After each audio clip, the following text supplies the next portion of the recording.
جو top of the list 3 وظائف ہیں مصیبت اور پریشانی میں تکلیف دور کرنے کے لیے، سنت وظائف آپ صلی اللہ علیہ وسلم کی طرف سے تعلیم فرمائے ہوئے. ان میں سے پہلا وظیفہ یہی جس کا قرآن میں بھی ذکر آ گیا کہ جو ان الفاظ کے ساتھ ہمیں پکارے گا، اللہ تعالیٰ فرماتا ہے کذالک ننجی المؤمنین، ہم اہل ایمان کو بھی نجات دیں گے اس طریقے سے، صرف یونس کو نہیں، اہل ایمان کو بھی. چنانچہ اسی کانٹیکسٹ میں پہلا وظیفہ ہے یہ لا الہ الا انت سبحانک انی کنت من الظالمین کا. لیکن اس سے پہلے میں ایک امپورٹنٹ بات کروں دعا کے حوالے سے کہ دعا کی قبولیت کا ایک پروٹوکول بھی ہے. ویسے تو آپ مسئلہ 82 دیکھیں گے، اس میں نے اور باتیں بھی کی ہیں، ٹاپک دوسری طرف چلا جائے گا، لیکن انصاف ہے کہ میں اس چیز کو بھی ایڈریس کروں. جامعہ ترمذی میں صحیح سند کے ساتھ یہ حدیث موجود ہے، انٹرنیشنل نمبر کے مطابق 593 نمبر حدیث ہے، اور یہ حدیث مشکات میں آپ کو پہلی جلد میں درود شریف والے چیپٹر میں بھی مل جائے گی. اور مشکات کو میں نے ڈکلیئر کیا ہے مشکات از دا انسائکلوپیڈیا آف حدیث، یعنی آپ کو جتنی حدیثیں اسکیٹرڈ فارم میں ملیں گی کتب ستہ اور اس سے بھی باہر 13 کتابوں میں، مشکات میں آپ کو مل جائیں گی. میں نے اسی لیے مشکات پہ پورا لیکچر ریکارڈ کروا دیا ہے، مسئلہ نمبر 111B کے عنوان سے مشکات المصابیح کا مکمل تعارف، وہ ضرور دیکھیں. یعنی مشکات 3 جلدوں میں آپ لے لیں تو انسائکلوپیڈیا آف حدیث آپ کے پاس آ گیا. 6294 احادیث ہیں، اور اس میں چونکہ احادیث کی تکرار نہیں ہے تو کتب ستہ اس کے علاوہ بھی 12-13 کتابیں جو ہیں اس میں کور ہیں، اس میں بھی یہ حدیث موجود ہے. جامعہ ترمذی میں انٹرنیشنل نمبر کے مطابق 593 نمبر. سیدنا عبداللہ ابن مسعود رضی اللہ تعالیٰ عنہ کہتے ہیں کہ ایک دفعہ میں آپ صلی اللہ علیہ وسلم کی موجودگی میں نماز پڑھ رہا تھا، اور سیدنا ابو بکر اور عمر رضی اللہ تعالی عنہما وعلیہم السلام وہ بھی وہاں پہ موجود تھے. میں نماز کے جب یعنی کہ تشہد میں بیٹھا، میں نے اللہ کی حمد کی، التحیات للہ والصلوات والطیبات، اس کے بعد درود پڑھا، اور اس کے بعد میں نے دعا مانگنا شروع کی تو آپ صلی اللہ علیہ وسلم نے ارشاد فرمایا سل تعطا سل تعطا، مانگ تجھے دیا جائے گا، مانگ تجھے دیا جائے گا. یعنی جو درود شریف اور ذکر کے ذریعے متوجہ ہوتا ہے اللہ تعالیٰ اس کی دعا قبول کرتا ہے.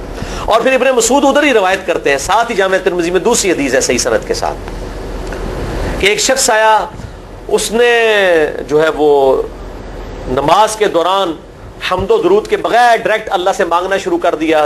تو جب وہ فارغ ہوا آپ صلی اللہ علیہ وسلم نے اسے بلا کر کہا کہ سائل تو نے مانگنے میں جلدی کی، تجھے چاہیے کہ جب دعا مانگنے لگے پہلے اللہ کی حمد بیان کر، پھر مجھ پر درود پڑھ، اور پھر اللہ کی طرف متوجہ ہو. اور اس حدیث میں آتا ہے کہ ایک اور شخص آیا، یعنی ابن مسعود وہ خود تھے، اور اس نے اللہ کی حمد اور درود کے ذریعے دعا مانگی تو آپ صلی اللہ علیہ وسلم فرمایا سل تعطا، مانگ تجھے دیا جائے گا، مانگ تجھے دیا جائے گا. درود شریف پہ میں الگ سے بھی لیکچر دے چکا ہوں، مسئلہ نمبر 56 کے عنوان سے 2 گھنٹے کی گفتگو ہے. درود شریف کے صحیح فضائل اور صحیح احکام و مسائل بڑی ڈیٹیل کے ساتھ ہر اینگل سے درود شریف کے حوالے سے آپ کو وہ سمجھ لیں کہ انسائکلوپیڈیا ہے وہ لیکچر، مسئلہ نمبر 56 اہل سنت پاک.com پہ. تو دعا کے لیے حمد اور درود شریف ضروری. اس لیے دیکھیں نماز کی انٹلیکچوئل ترتیب ہے، آپ پہلے دعا کرتے ہیں التحیات للہ والصلوات والطیبات، اللہ کی حمد کرتے ہیں، پھر نبی صلی اللہ علیہ وسلم پر سلام عرض کرتے ہیں السلام علیکہ ایھا النبی، اس کے بعد آپ درود پڑھتے ہیں، اور اینڈ پہ آپ دعا مانگتے ہیں اللہم انی اعوذ بک من عذاب جہنم ومن عذاب القبر ومن فتنة المحیا والممات ومن شر فتنة المسیح الدجال، یا اللہم ربنا آتنا فی الدنیا حسنة وفی الآخرة حسنة وقنا عذاب النار، یا رب اجعلنی مقیم الصلاۃ ومن ذریتی ربنا وتقبل دعائی ربنا اغفر لی ولوالدی وللمؤمنین یوم یقوم الحساب.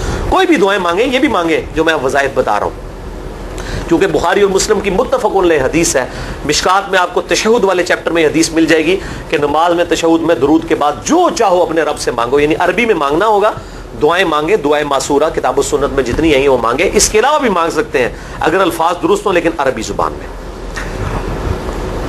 تو یہ پہلا وظیفہ جامعہ ترمذی میں انٹرنیشنل نمبر کے مطابق 3505، مشکات میں 2292 نمبر یہ حدیث ہے، اور قرآن حکیم میں تو ہم پڑھ چکے ہیں سورۃ الانبیاء آیت نمبر 87 اور 88 میں.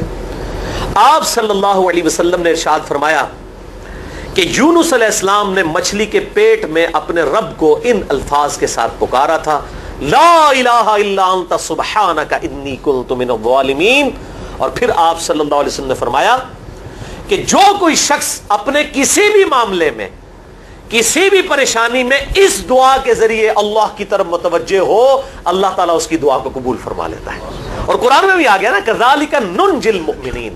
اور کتنا بڑا فتویٰ آیا میرے بھائیوں سورہ الصافات 143 144 فلولا انہ کان من المسبحین. اگر یونس ہمیں ان الفاظ میں ہماری تسبیح نہ کرتا للبث فی بطنہ الی یوم یبعثون, تو مچھلی کے پیٹ میں قیامت تک مچھلی کے پیٹ میں رہتا اگر اس طرح نہ ہمیں پکارتا. اس کی قبر مچھلی کا پیٹ بن جاتی.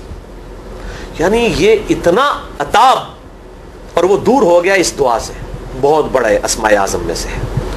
تو یہ بہترین دعا, بہترین وظیفہ, اسماء اعظم میں سے بہترین چیز, اور سب سے بڑھ کر جو میں نے بات کی کہ بہترین استغفار, اللہ سے توبہ مانگنے کا بہترین ذریعہ. اور کس طریقے سے, اے اللہ تو پاک ہے نا, تجھ سے تو غلطی نہیں ہوگی, میں بندہ ہوں غلطی کروں گا, تو اللہ نے تو معاف کرنا ہے نا, کیونکہ جب بندے نے اپنی عاجزی کا اظہار کر لیا ہے اور اللہ تعالیٰ کو بتایا اللہ یہ تیری کوالٹی ہے, تو غلطی نہیں کرتا, تو میں تو انسان ہوں غلطی کروں گا. تو یہ ہے پہلا وظیفہ. دوسرا وظیفہ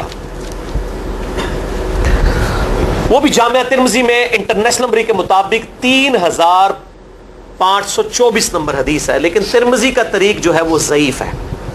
یہ میں پہلے بتا دوں, امام ترمذی نے ساتھ لکھا ہے یہ روایت کمزور ہے, لیکن ضروری نہیں ہوتی کہ روایت اگر ترمذی میں کمزور ہے تو کہیں اور وہ روایت صحیح نہیں موجود ہے.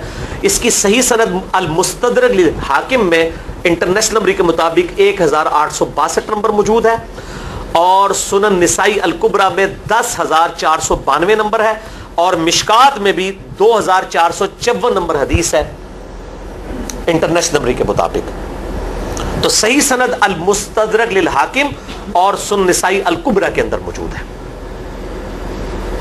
اور وہ وظیفہ ہے انس ابن مالک کہتے ہیں اور سعد ابن ابی وقاص کہتے ہیں رضی اللہ تعالی عنہما وعلیہم السلام, کہ آپ صلی اللہ علیہ وسلم کو جب کبھی کوئی تکلیف یا پریشانی پہنچتی تو آپ صلی اللہ علیہ وآلہ وسلم ہمیشہ ان الفاظ میں اپنے رب کو پکارا کرتے ہیں, یا حی یا قیوم برحمتک استغیث.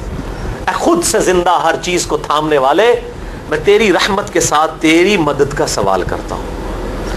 استغیث بولیں گے نا الف کے ساتھ حمزہ کے ساتھ, تو یہ سنگولر کا صیغہ ہوگا, اور اگر ہم بولیں گے نستغیث نون کے ساتھ تو یہ جمع کا صیغہ بن جائے گا. یہ میں اس لیے بتا رہا ہوں, لوگ پوچھ رہے ہوتے ہیں جی بعض جگہ لکھا ہوتا ہے جناب نستغیث, بعض جگہ لکھا ہوتا ہے استغیث, کیا کریے وہ نستغیث جمع کا صیغہ بنا لیا جاتا ہے. جیسے دعا ہے سنن ابی داؤد میں اللہم اجرنی من النار, لیکن اگر جمع کا صیغہ بنائیں گے تو اللہم اجرنا من النار ہو جائے گا. اس طریقے سے دعائے قنوت کے الفاظ ہیں اللہم اہدنی فی من ہدیت, تو جمع کا صیغہ ہوگا اللہم اہدنا فی من ہدیت. یہاں پر بھی ہے یا حی یا قیوم برحمتی کا استغیث سنگولر کا صیغہ, اور نستغیث پلورل کا صیغہ جمع کا صیغہ. کتنی بہترین دعا ہے, اے خود سے زندہ ہر چیز کو تھامنے والے, میں تیری رحمت کے ساتھ تیری مدد کا سوال کرتا ہوں. تو یہ بھی اسماء اعظم میں سے ہے. سنن نسائی الکبریٰ کے اندر صحیح سند کے ساتھ 10492 اور المستدرک للحاکم میں 1862 نمبر. اب یہاں پہ میں ایک ضمناً بات بتا دوں سنن نسائی الکبریٰ کے بارے میں, چونکہ اکثر لوگ پوچھتے ہیں. میرے بھائیو, ایک سنن نسائی وہ ہے جو کتب ستہ میں ہم پڑھتے ہیں, اس میں یہ کتاب لکھی ہے امام احمد بن شعیب نسائی رحمہ اللہ تعالی المتوفی 303 ہجری. کتب ستہ میں یہ ویسے 5ویں نمبر پہ گنی جاتی ہے, لیکن بخاری اور مسلم کے بعد دنیا میں سب سے صحیح ترین کتاب سنن نسائی ہے. سب سے کم ضعیف حدیثیں اس کے اندر ہیں. بخاری مسلم کے بعد تیسرا نمبر اس کتاب کا ہے. دنیا کی کوئی حدیث کی کتاب بخاری مسلم کے بعد صحیح نہیں ہے جتنی سنن نسائی ہے. سنن نسائی جو ہمارے پاس کتب ستہ میں ہے نا, اس میں ہے 5761 احادیث انٹرنیشنل نمبر کے مطابق, اور یہ ساری انٹرنیشنل کتابیں عربی میں, انگلش میں اور اردو میں ہماری ویب سائٹ اہل سنت پاک .com پہ فری اس کا PDF موجود ہے, آپ ڈاؤن لوڈ کر سکتے ہیں. 5761 احادیث ہیں اس سنن نسائی میں جو ہمارے پاس ہے. اسے ویسے ٹیکنیکل لینگویج میں کہا جاتا ہے سنن نسائی الصغریٰ, چھوٹی سنن نسائی, کیونکہ امام نسائی نے یہ کتاب نہیں لکھی تھی. امام نسائی نے کتاب لکھی تھی سنن نسائی الکبریٰ, بڑی سنن نسائی. اور اس میں حدیث ہیں انٹرنیشنل نمبر کے مطابق 11,770. بخاری مسلم سے بھی زیادہ حدیث ہیں اس میں. لیکن یہ امام نسائی کے ایک شاگرد تھے امام ابن السنی, انہوں نے اس کو مختصر کر کے نا چھوٹی کتاب بنا دیا, اور اب پبلک میں یہی چھوٹی کتاب مشہور ہے.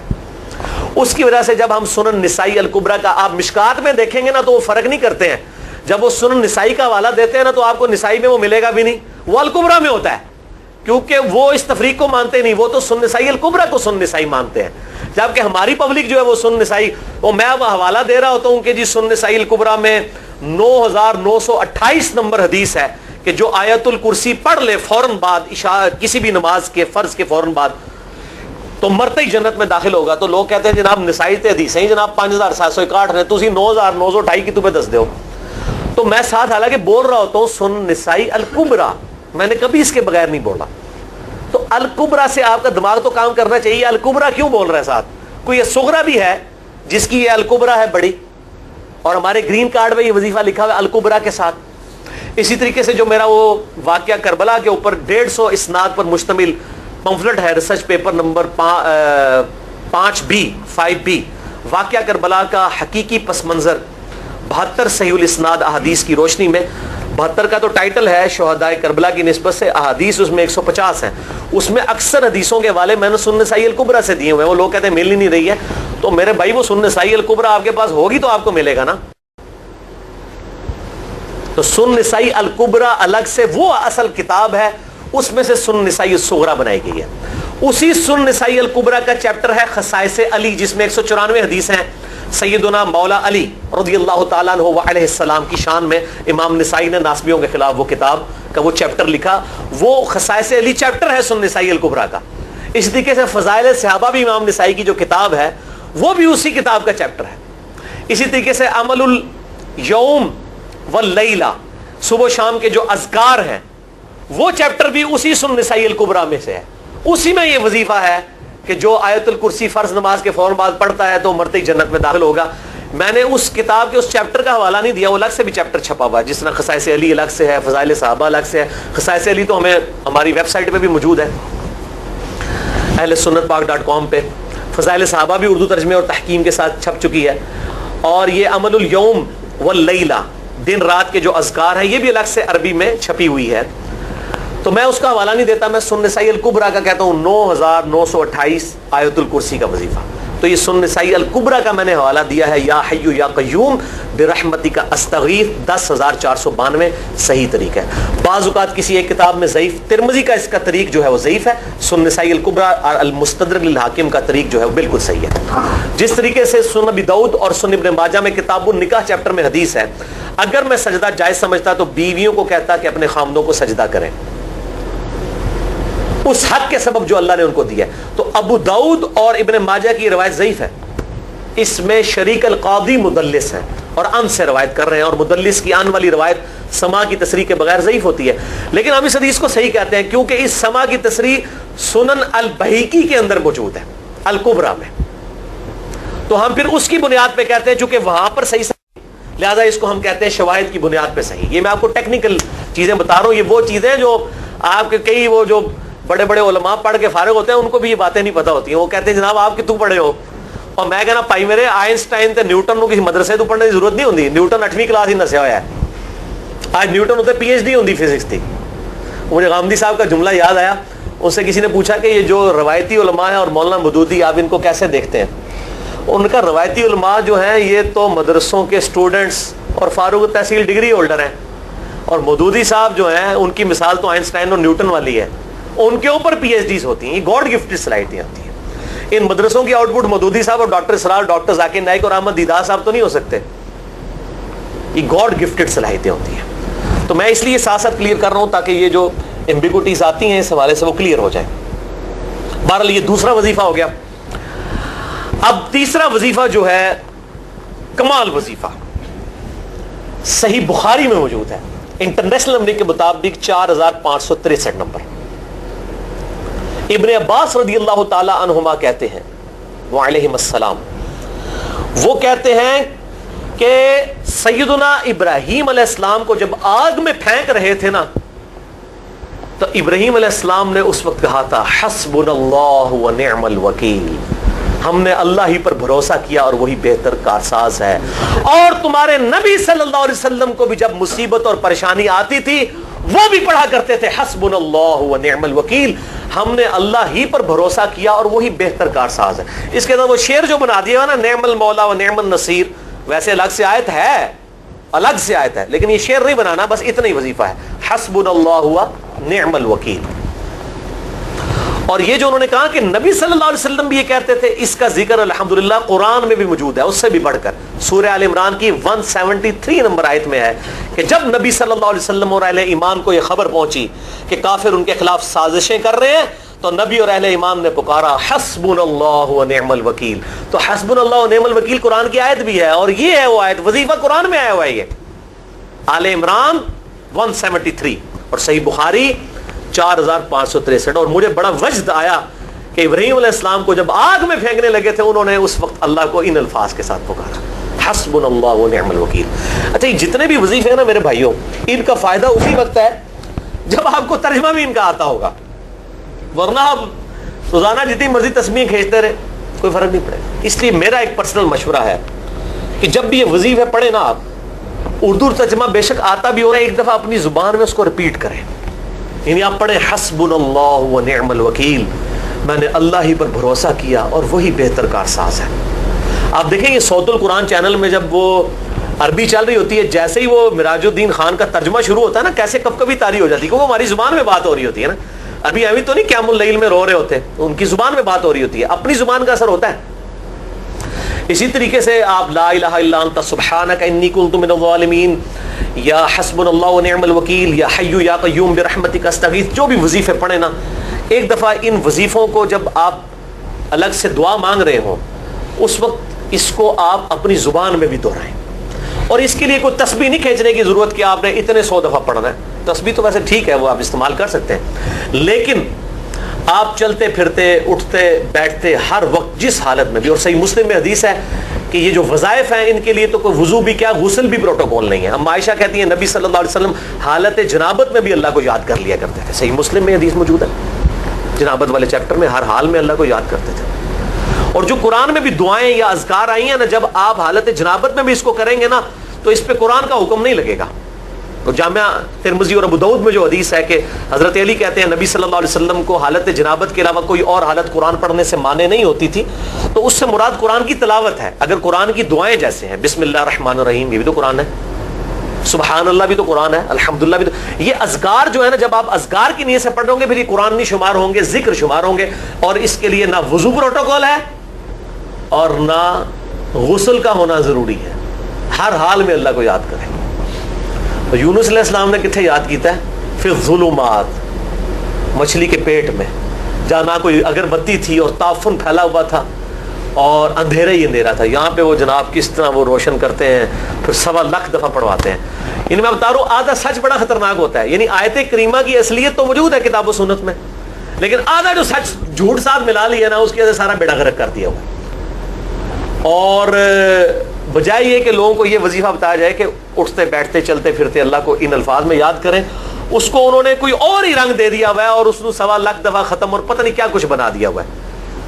تو یہ 3 وظائف تھے بڑے اہم اس حوالے سے، اور میں نے اس کو ضروری سمجھا کہ میں یہ ضرور بتا دوں تاکہ لوگ اس پہ ایجوکیٹ ہوں، ان وظائف کو کریں. اور مسئلہ نمبر 82 میرا الگ سے میرے بھائیوں ریکارڈ ہے. مسئلہ نمبر 82 اسماء اعظم اور دعا کی قبولیت سے متعلق جتنی بھی چیزیں ہیں میں نے اس میں بڑی ڈیٹیل کے ساتھ الحمدللہ کئی اور وظائف بھی بتائے ہیں، لیکن اب وہ اتنے وظائف کوئی جمع کرنے کی ضرورت نہیں ہے. موٹے موٹے 3 وظیفے جو بتا دیے انہی کو اگر کوئی لے لے اپنی دعاؤں میں انہی وظائف کو کرے تو اللہ تبارک و تعالی ہر معاملے میں جو ہے وہ انشاءاللہ تعالی کفایت فرمانے والا ہے.